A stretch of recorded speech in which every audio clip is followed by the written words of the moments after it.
Hi students.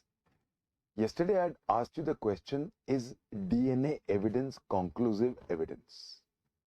DNA evidence has undergone, the whole law has undergone a sea change.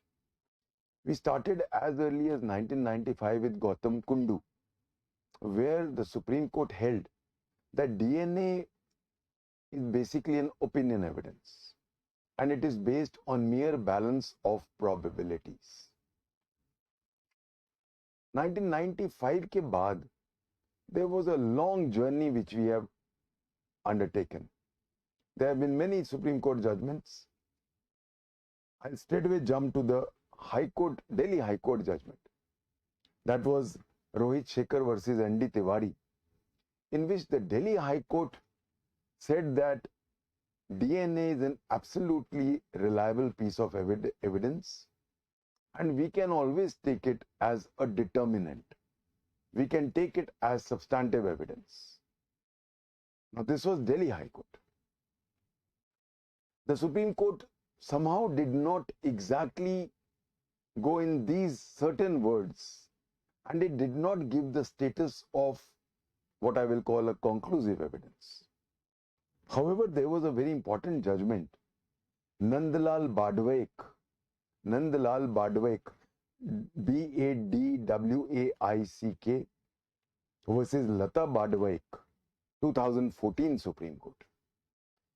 In this very important landmark judgment, the Honorable Supreme Court held that whenever there is a conflict between a conclusive proof which is envisaged under law and a proof which is based on scientific advancement accepted by the world community to be correct, the latter must prevail upon the former.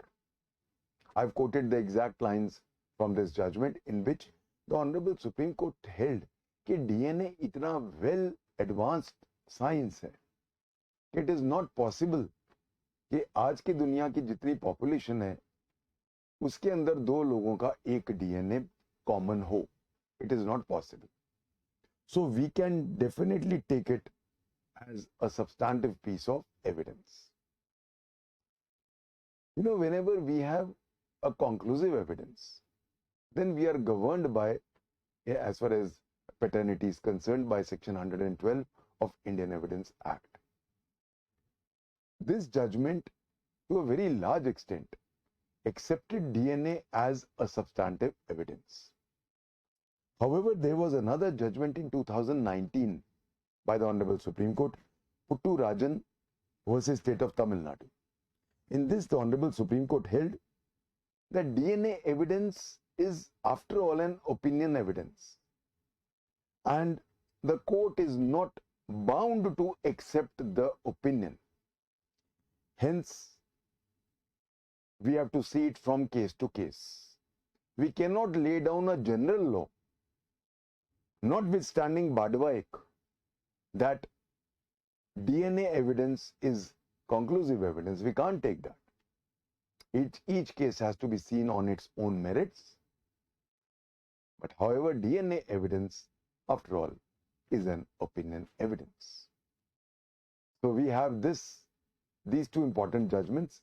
Of course, Badwaik, I will say the whole, the start of this acceptance of DNA was from the Delhi High Court judgment.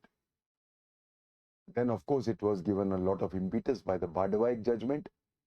But then there was a tempering of that judgment by the Puttu Rajan 2019 Supreme Court case. I hope everybody is clear on this. Thank you.